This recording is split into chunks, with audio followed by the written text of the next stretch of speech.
diz respeito à segurança das urnas, que diz respeito à possibilidade de fraude nas urnas agora em 2018. Muita gente fala e muito se falou na eleição passada na possibilidade das eleições terem sido fraudadas. As eleições fraudadas aqui no Brasil. A urna eletrônica, aquele aparelhinho que não é possível de ser auditado, depois que é auditado, não é possível de ser auditado. A urna eletrônica já esteve no meio do processo das dúvidas muitas, mas muitas vezes.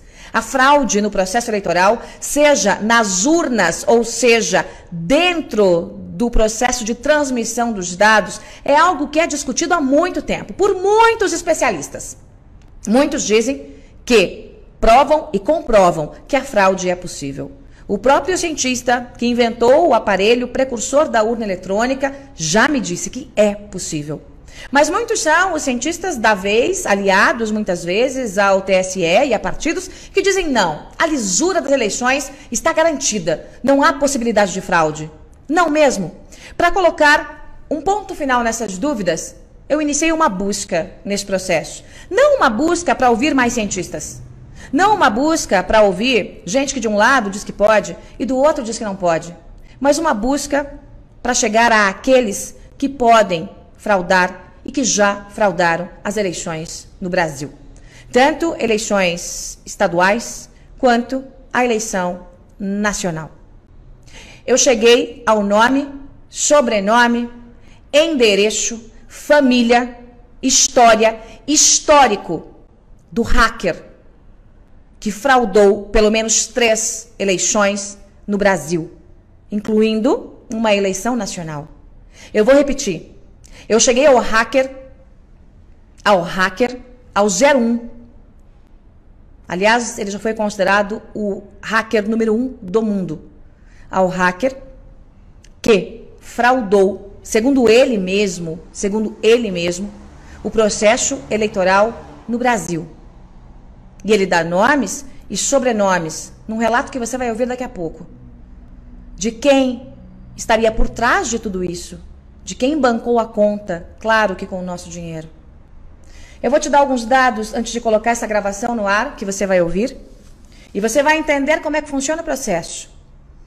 Antes de mais nada, eu já aviso aos desavisados que tais informações não estão só em minhas mãos. Claro, eu não sou idiota e nem vou me transformar em arquivo vivo.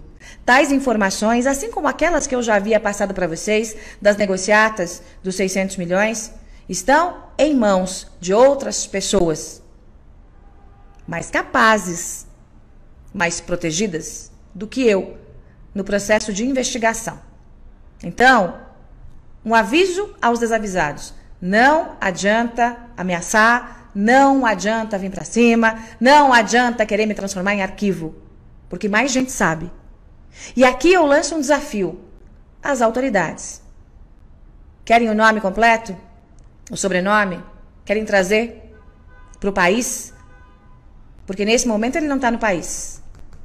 Nesse momento ele não está no país. Querem trazer para o país? Querem investigar? Ou querem que eu investigue? Assim que eleita deputada federal pelo estado de São Paulo. Uma CPI de verdade. Para botar gente de verdade na cadeia. Gente grande, peixe grande de verdade.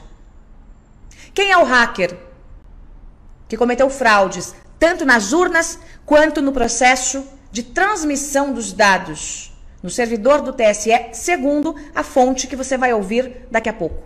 O hacker, considerado o número 1 do mundo, é um brasileiro que fez uma grande fortuna cometendo crimes contra o sistema financeiro, invadindo bancos e depois acabou migrando para esse negócio que é tão ou mais vantajoso que a invasão de milhões de contas bancárias, que foi o que ele já fez. Ele já foi preso, tem passagem pela polícia mais de uma vez.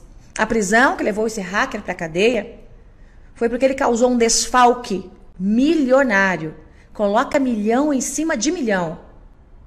Dinheiro tirado de contas bancárias sem que ninguém percebesse. Um pouquinho de cada uma. Um pouquinho de cada uma.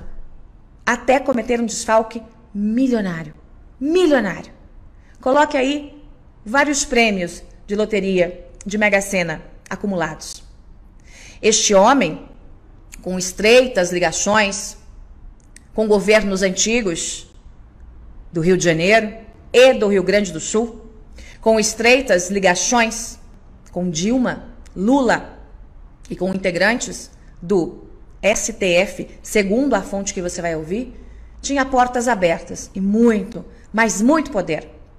O negócio desse homem, que eu repito, tem o nome e sobrenome, paradeiro da família, onde se hospedou nas últimas vezes, por onde passou, com quem conversou e quanto tinha dentro de uma mala de academia da marca Nike em dólares.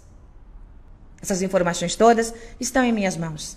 Esse homem que saiu lá da classe média e virou um grandíssimo de um milionário, que foi sequestrado muitas vezes, sequestrado por bandidos travestidos de policiais, não pelos policiais de verdade, policiais corruptos, alguns descobrindo parte dos esquemas, sequestravam e ele se liberava pagando o resgate. Virou um alvo como a galinha dos ovos de ouro do crime. Esse homem tem 2 coberturas na Zona Oeste, aqui de São Paulo. Esse homem tem algumas empresas para lavar o dinheiro, para esquentar o dinheiro. E tradicionalmente, quando anda pelo Brasil, anda com uma mala de academia cheia de dólares. Os negócios fechados, segundo a fonte que você vai ouvir, os negócios fechados envolvendo fraude de urnas e fraude nos sistemas, são feitos em Portugal, não no Brasil.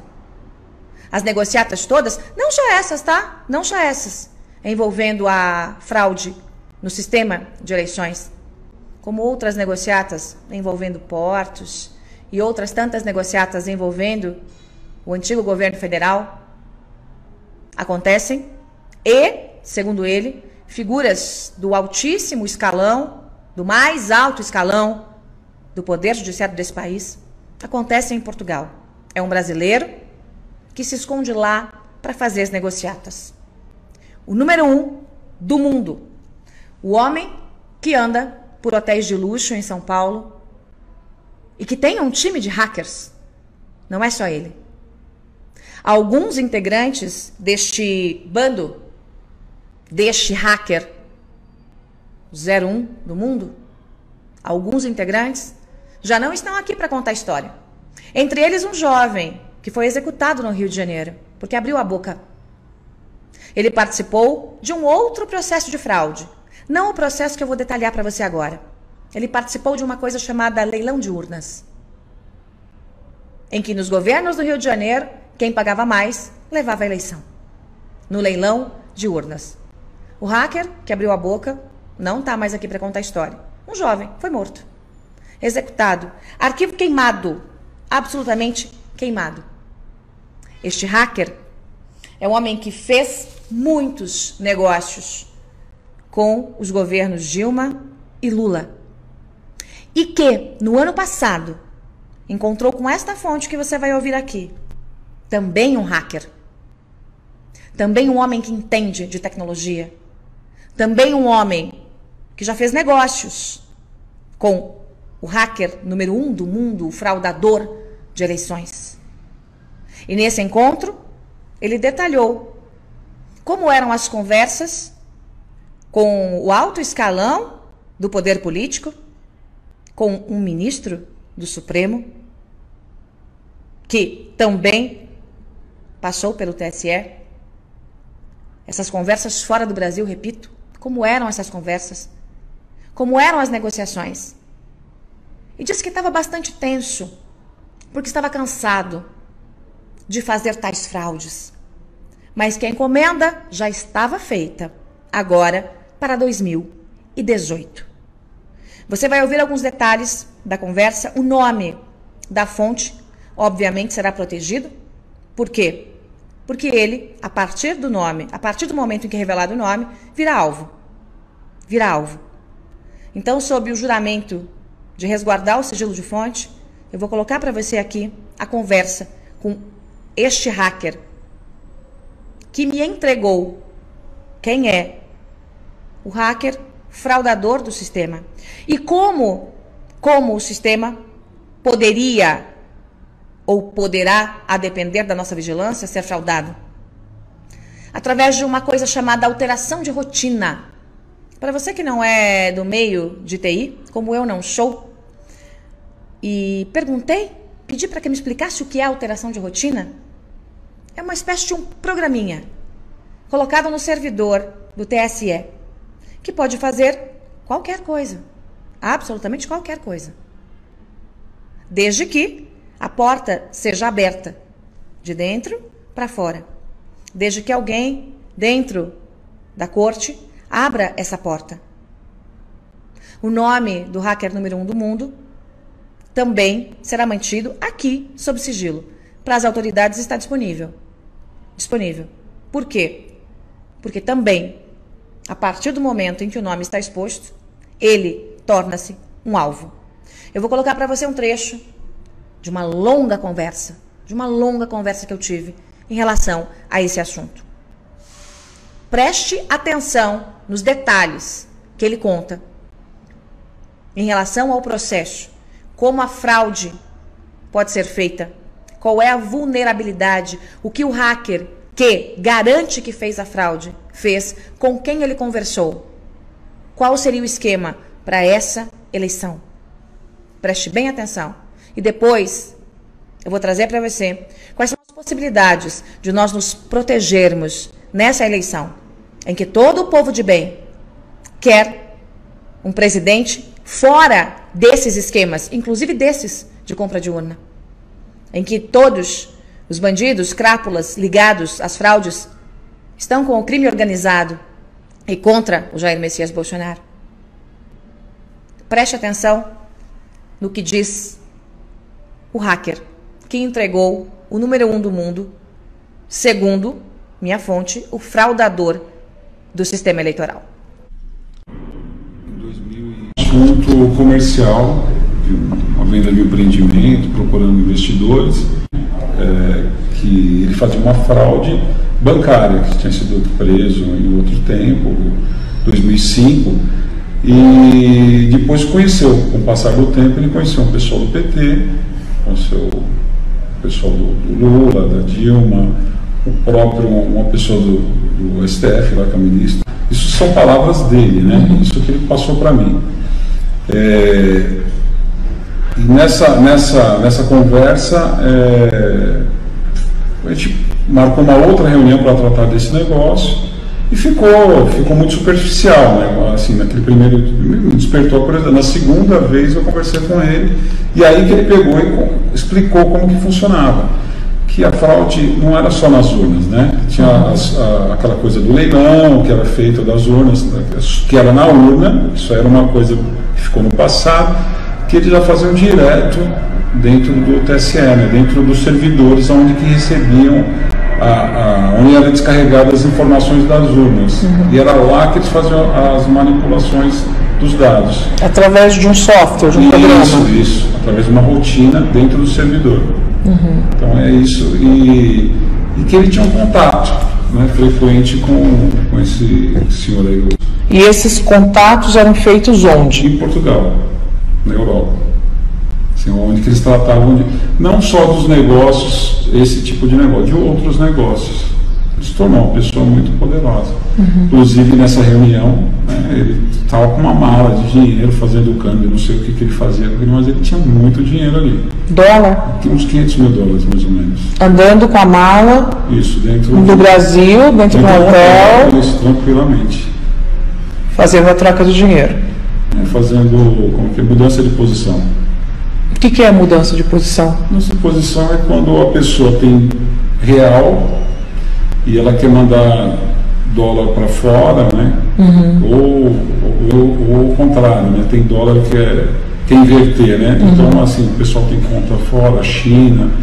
Esse é um mercado que é comum aí entre doleiros, né? Então ele estava agindo como um doleiro, talvez naquele momento, e era uma coisa que ele fazia naturalmente. Você também é hacker. É possível fazer o que ele disse? tecnicamente, você que conhece o sistema, é possível colocar um programa, um software dentro desse servidor do TSE e fazer a mudança de dados? Se você tiver acesso, alguém lá dentro, quem possa, né? Se não tiver uma auditoria, não tiver alguém que acompanhe, que seja de confiança, você não vai conseguir ler o que está numa rotina. Você não consegue. Então, é possível sim. E essa rotina, esse programa pode fazer qualquer coisa. Quer dizer, tirar voto de A e colocar em B, tirar de C e colocar em D, dividir a cada 10 votos para o candidato João das Couves, 5 vai para o outro candidato. Pode. É difícil fazer isso? Olha, se você tiver o acesso, não é difícil não, é muito simples, é fácil. Então depende de alguém dentro do TSE. Alguém lá de dentro tem que saber. Tem que saber, alguém tem que permitir. Tem que abrir a porta. Isso, sempre é assim, senão não funciona. E esse cidadão que hoje está em Portugal, ele havia comentado das fraudes anteriores? Eles fizeram, acho que umas 2 ou 3 eleições que ele participou diretamente.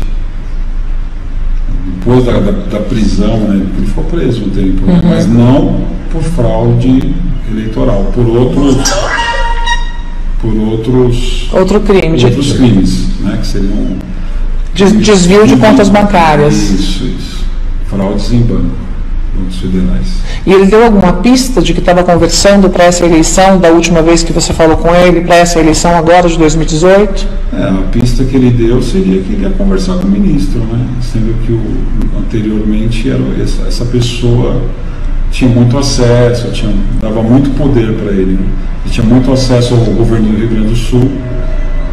Inclusive, eu nem sei qual partido, né? Hoje eu nem tive a curiosidade de saber qual partido.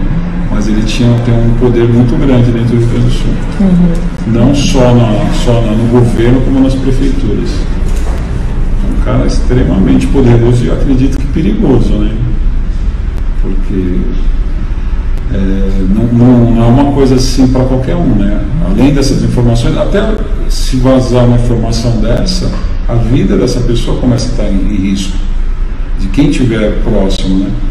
Eles são muito organizados, são organizados demais. Agora, ele mora em Portugal, mas tem negócios no Brasil. Ele mora no Brasil, mas sempre está em Portugal. Os negócios, a maioria dos negócios, transações, isso são tudo que eu estou te passando são informações que ele passou, que ele conversou. E esse amigo aí, esse meu amigo que estava presente, comentou. Mas eles são muito fechados, né? São muito. Eu acho que se expor essa pessoa, pode ser que a vida dele, da família dele, entre em risco aí. O pessoal pode.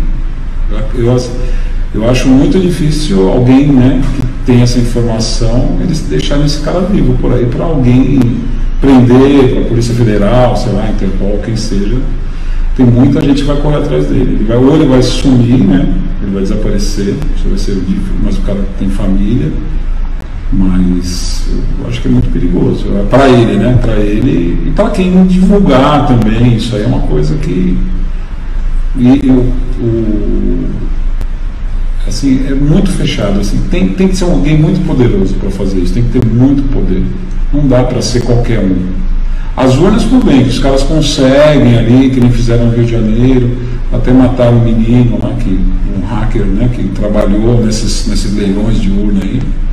Mas lá no servidor mesmo, onde vão ser recepcionados, aí já tem que ser alguém que tem muito poder. Muito. E esse hacker, ele é extremamente qualificado, pelo que você me diz, né? É um cara ele foi, acho que o hacker número 1 aí, durante um tempo aí, no mundo dos hackers, né? Ele foi, inclusive segundo ele, depois de muito tempo, ele foi sequestrado umas 5 vezes aí por policiais corruptos, né? Que tomavam o dinheiro dele o tempo todo, né? Inclusive hoje ele esquentou o dinheiro dele, né? Então ele tem alguns empreendimentos no Brasil para lavar o dinheiro. Isso, ele é só uma peça, né? Na verdade, quem faz tudo isso não é ele, né? Quem faz tudo isso são essas pessoas poderosas aí. Ele é só uma ferramenta. Ele é só um cara que, vamos falar, que ele é o consultor da situação. Ele vai explicar como que faz. O consultor da fraude. Da fraude, né? Agora, quem faz todo o negócio, quem autoriza é quem está no poder aí, há não sei quantos anos aí que estão brincando aí com a gente, né? Esse tipo de mexida dentro do servidor, para que se faça esse tipo de fraude, tem que ser feito muito próximo da eleição. Não é algo que você faz com um tempo muito anterior, não é? Você tem que fazer assim, na véspera, muito próximo, porque senão fica exposto, né? Se for fazer uma auditoria, alguma coisa. Agora, a gente não sabe, a gente não pode afirmar que eles vão fazer agora, que vai ser feito primeiro turno, segundo turno, como que eles vão agir. Mas que a intenção existe, que eles são muito tranquilos quanto a isso. Então, eles fazem toda essa manipulação, segundo ele, né? Nas pesquisas, vão ajustando as coisas. Que é o que estão fazendo com o Haddad agora. O cara saiu de 5 para 22. Com certeza. Assim, sem explicação nenhuma. Quer dizer, estão preparando um caminho. É isso, eles preparam um caminho e eles vão fazer de novo. Bom, vamos lá, gente. Vamos lá colocar aqui alguns pontos em seus devidos lugares, tá? Algumas pessoas me dizem o seguinte aqui pelo chat, pelo YouTube. Não há como fazer a manipulação porque as urnas não têm internet. Não, minha gente. Prestem bem atenção. O que este hacker, ou cracker, como prefiram, está dizendo é que, segundo a pessoa que fez parte de um grupo, o primeiro, o 01, o cracker 01 do mundo, essa fraude seria feita no servidor do TSE e não na urna eletrônica. O processo de urna eletrônica, a fraude de urna eletrônica é absolutamente possível. Só que aí os softwares já teriam que sair, as urnas já sairiam com o software mexido e, portanto, não teria mais o que fazer. O que eu estou alertando para vocês é que, segundo este cracker ou hacker, o processo agora, depois que houve a descoberta do caso do leilão das urnas no Rio de Janeiro, o processo passou a ser feito, segundo ele, direto no servidor do TSE. Momentos antes do corte da internet, no próprio sistema. Uma rotina diferente implantada naquele sistema, que faz qualquer coisa. Faz qualquer coisa, desde que haja uma programação. Transfere votos. A cada 10 votos para A, B ou C, passa 3 ou 4 para A, B ou C.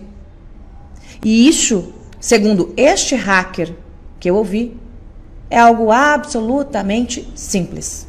Simples de ser feito. O que é que precisa? Que alguém do TSE abra a porta. Lembre-se, minha gente, vamos juntar Lé com Cré aqui, da força hercúlea que foi feita para que não tivéssemos o voto impresso nessas eleições. Lembre-se que há dezenas, quiçá centenas de pessoas entendidas que dizem sim, é possível fraudar. E lembre-se que nós estamos à beira da eleição mais importante da história do país. Então, se há risco de fraude, por menor que ela seja, se há um ano esse cracker disse que estava conversando para fraudar as eleições e que estava chateado porque era muito trabalho para pouco dinheiro, era muito trabalho para poucos milhões. Se há qualquer risco, todos nós temos que ficar em alerta máximo. Por quê? Por quê? Porque todos nós sabemos que esse sistema todo, os partidões que integram esse sistema sujo, todos eles só têm um desejo: que Jair Messias Bolsonaro não vença a eleição. No segundo turno, quem dirá no primeiro? Então, se há a possibilidade de fraude, e segundo este hacker, que conhece, ouviu, fez negócios com o tal cracker, se há essa possibilidade, todos nós temos que ficar absolutamente alertas. Eu, Joyce Hasselman, eu, Joyce Hasselman, sou partidária de que o Exército acompanhe esse processo. Que a rotina seja impressa, entregue nas mãos de profissionais de TI do Exército. Que haja uma verificação para saber se não há um vírus escondido no sistema horas antes da apuração começar. Um vírus que pode mudar o resultado da eleição. Ou uma rotina que não seja a rotina de cada voto indo para o seu candidato, mas uma rotina para a distorção de resultados. E aí sim, o corte absoluto da internet. E a manutenção do Exército dentro do TSE até a finalização da apuração. Este é um desejo meu. Este é um desejo meu. Bem, é verdade que para isso há de se haver uma provocação do próprio TSE. Agora, da mesma forma que os ratos saíram do bueiro quando eu denunciei o esquema que estava acontecendo com a mídia, com dinheiro que estava sendo desviado de madrugada em Brasília, também agora os ratos vão sair do bueiro. O que cabe a nós, além de ficarmos alertas, 100% alertas, é nos garantirmos do outro lado. Como? Como? Eu preciso que cada um de vocês, em todos os cantos desse país, sejam fiscais. Fiscais. Não é a garantia de uma recontagem de votos, se necessário for, mas é alguma garantia. Ainda que não haja 100% de garantia, é alguma garantia, é alguma amostragem. Eu preciso que você seja um fiscal formal ou informal. E para isso, nós criamos um hot site chamado fiscaisdojair.com.br. fiscaisdojair.com.br. É importante que você entre, é importante que você se cadastre, é importante que você diga qual é a sua seção eleitoral, a sua zona eleitoral. É importante para que nós saibamos qual é o tamanho da abrangência de cobertura dos nossos fiscais Brasil afora. E você pode também ser um fiscal, né, além de voluntário, né, um fiscal oficial. E você também vai ver nesse site como fazer para ser um fiscal oficial. Qual é a função do fiscal? Nós precisamos que todos vocês usem o seu telefone celular. Cheguem às 4h30 da tarde lá na sua sessão de votação. E logo que houver a finalização da votação, que você entre com o seu celular e fotografe o QR Code. Entre com o seu celular no QR Code, aquele códigozinho que vai aparecer, para que faça a leitura daquele boletim de urna. Se você for um fiscal nosso, não voluntário, mas aí um fiscal oficial, você pode inclusive, gente do partido, ter uma cópia do papel, do que foi impresso na urna. Porque nós teremos que comparar o QR Code com o que foi impresso na urna, com os dados que serão publicados 72 horas depois, dos BUs, que são os boletins de urna, com o resultado do que vai sair do TSE. Para sabermos se houve ou não qualquer tipo de rotina alterada dentro do servidor do Tribunal Superior Eleitoral. Não venham me dizer, vocês, esquerdistas, que há uma teoria da conspiração. Porque essa história, essa dúvida, é antiga. Quanta gente já investigou?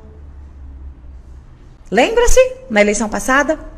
Quantos já disseram, sim, é possível fraudar? Quantos crackers já mostraram que conseguem fraudar? Mas ninguém conseguia chegar àquele grupo que mexeu, segundo a informação do próprio grupo, que mexeu dentro do sistema no TSE. A informação é grave, é importante, e eu não vou ficar de braços cruzados. Eu lembro, outras pessoas sabem disso, inclusive uma pessoa dentro de uma grande redação em São Paulo. Porque as informações foram entregues a ela, também como garantia. As informações são importantes e nós não vamos permitir, eu não vou permitir, e pessoas de bem não vão permitir qualquer tipo de fraude ou manipulação nessa eleição. Eu sei que é o desejo de vocês. Não vamos permitir manipulação na eleição presidencial. Eu não sou candidata a presidente, eu sou candidata a deputada federal pelo estado de São Paulo. Meu número é 1771, mas eu sou candidata ao lado de um homem que é rejeitado, temido por esse sistema todo de fraudes e corrupção. Isso vai acabar. Isso vai acabar. Quando eu chegar lá no Congresso, aguarde. Aguarde. Porque uma CPI de verdade vai acontecer.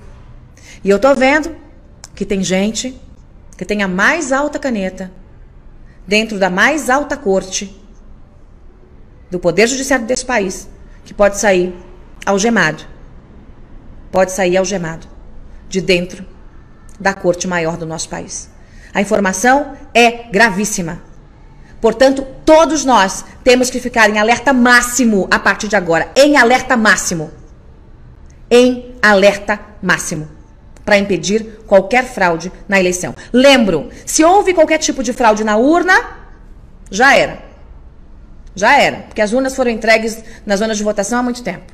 Eu estou falando agora de uma fraude, de uma manipulação no servidor do TSE. É isso, minha gente. Espalhe, espalhe, espalhe, espalhe, curta para que esse vídeo chegue ao maior número de pessoas. E todos nós, temos que ficar agora em alerta para que os ratos não tenham coragem de seguir em frente com qualquer tentativa de fraude